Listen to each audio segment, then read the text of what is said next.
Hello, this is question 5 of the AQA book, past paper, sorry, January 2011.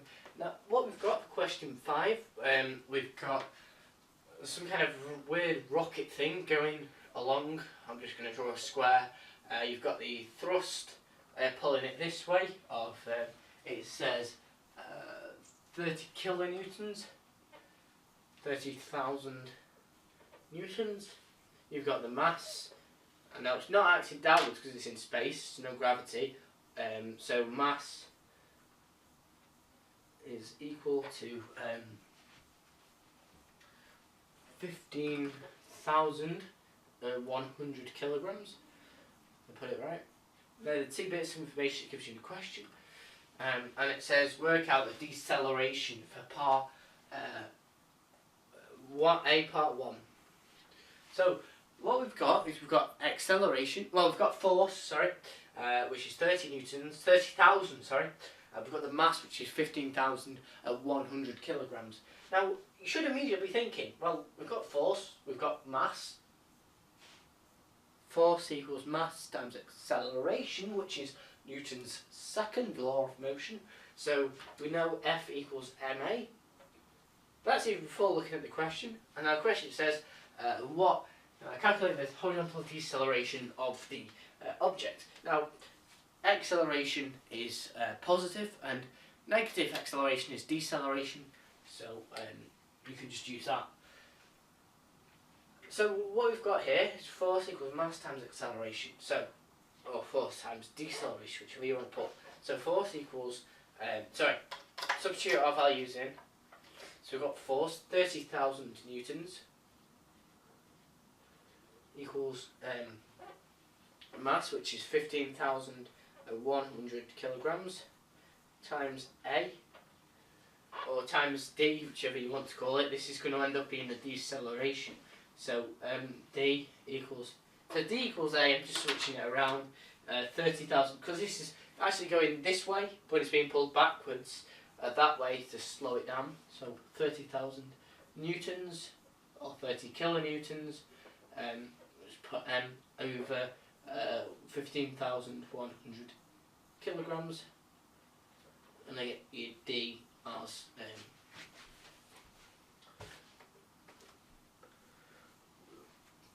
1.99 meters per second,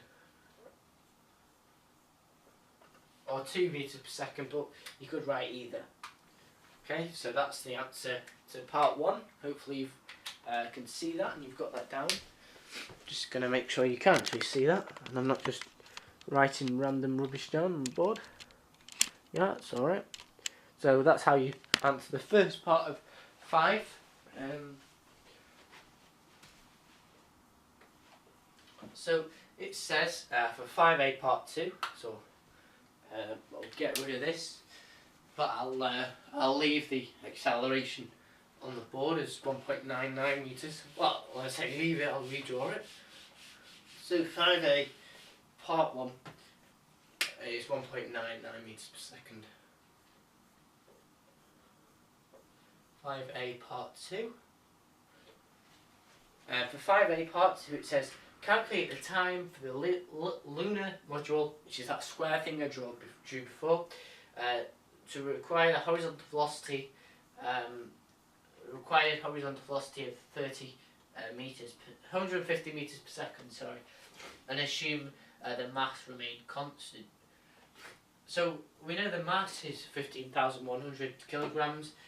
The rocket was 30,000 kilonewtons of thrust, and we want the velocity of 150 meters per second. So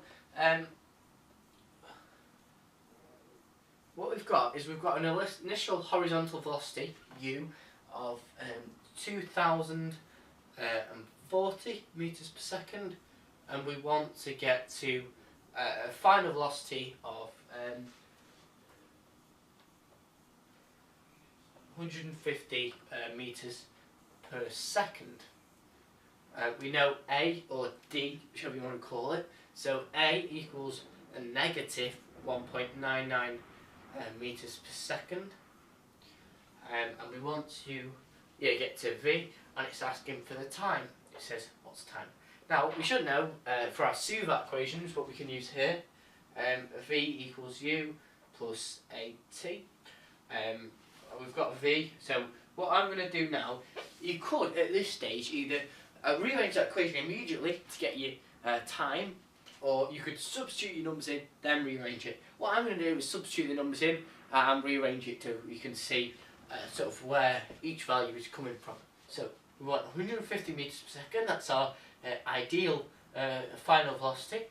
We know our initial velocity is 2,040 meters per second plus A, which is minus, so it's actually take 1.99 times T.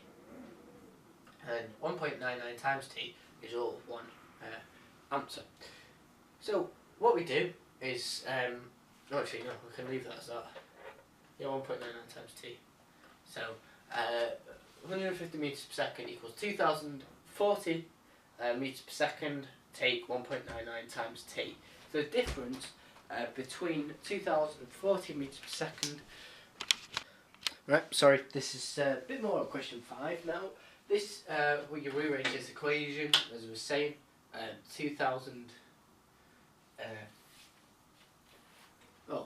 Wrong way around, equation, very good.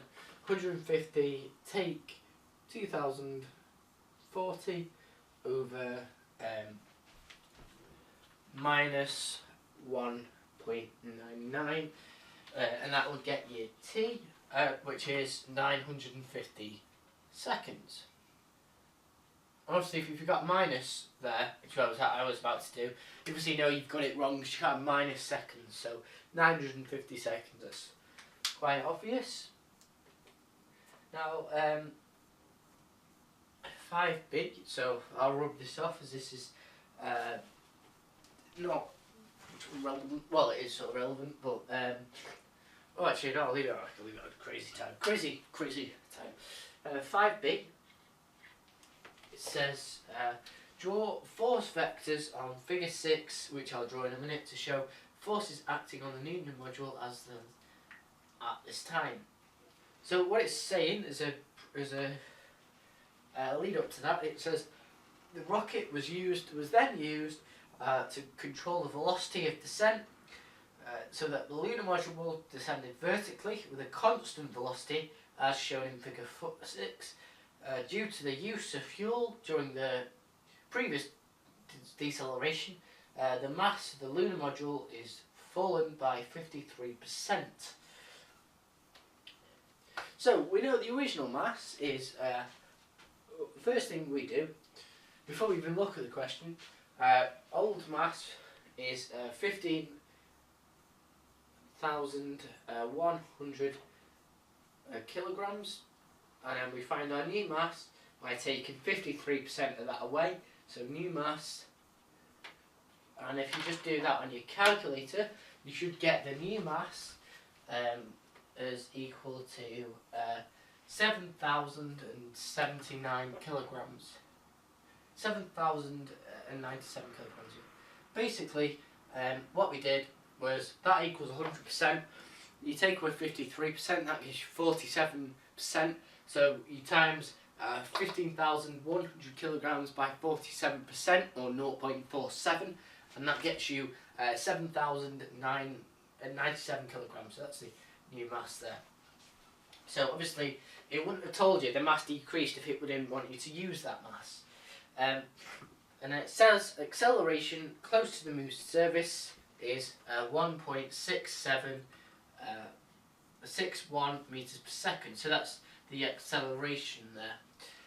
It says draw force vectors on figure 6 to show the forces acting on the object.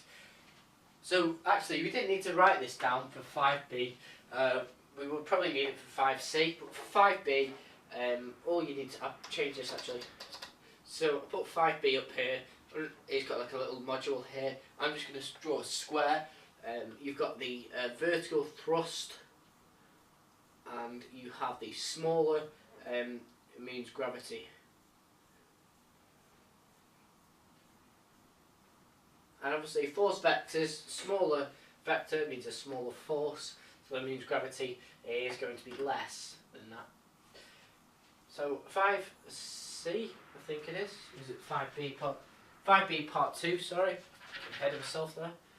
So 5B part 2, it says calculate the thrust needed to maintain a constant downwards velocity.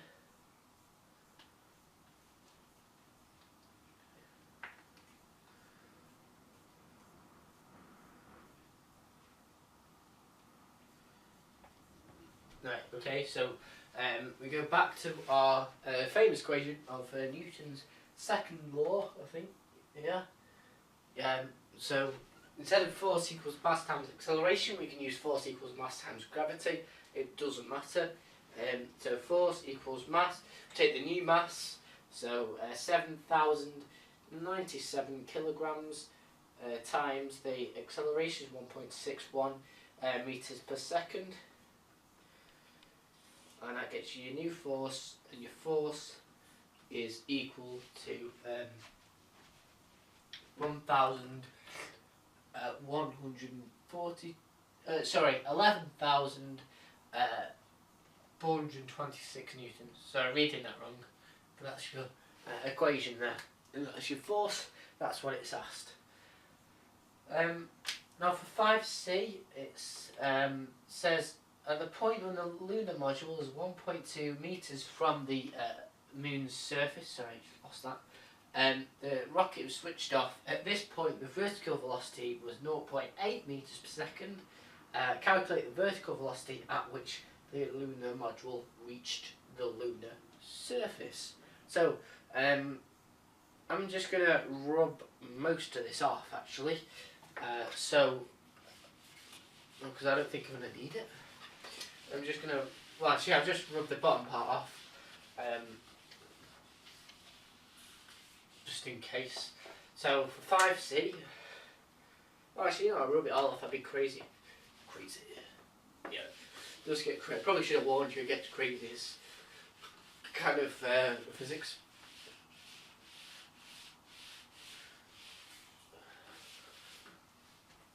Okay, so it's told us. I'm just going to draw like a representation of it. So we've got our thing there, the module. And it says it's 1.2 meters from the ground, so this is 1.2 meters. Now you don't get any marks for this, but I'm just drawing a thing there. So help me visualize it in my mind, and I'm not just plugging numbers into an equation, because I'm more likely to get it wrong. It says 0.8 meters per second is the initial velocity, and reach the lunar surface. So we know the acceleration due to the moon's gravity is 1.61 meters per second, and we don't need to know the force, we don't need to know the mass. All we need to know is the acceleration due to gravity. So we could have wrote G there, but I wrote A because we could put it into a that equation, which is what we're going to do. So what we've got is we've got UA and S, which is 1.2 meters, and it wants to find V. Now we can't use V equals U plus AT, so we don't have T. We could find T, but an easier way of doing it would be using V squared equals U squared plus 2AS. Substitute these values in. As we don't need to rearrange this equation because the subject is V, and that's what we want to find out. V equals U squared, which is 0.8 squared, plus 2 times 1.61, let's put it in brackets, times 1.2 meters. And that means V squared equals, sorry, I don't have my calculator with me, so just have to go off what they've said. V equals square root of this answer, so 0.8 squared plus 2 times 1.61 times 1.2, and that means V is equal to 2.1 meters per second, rounded up from 2.22. So that's your final velocity when the Newton hits the thing. So I just draw a ball of cheese here. This is what many people think the moon is made out of cheese. So hypothesis hasn't been proven yet. So that's the answer to that question. What we did was v squared, so we square root all of it. So we square root v, we square root this, and square root of v squared is v. That's why we square rooted it, and v is equal to 2.1 meters per second. So hopefully that's helped you with the end of question 5. Our next topic will be question 6, and we'll see you in the next video.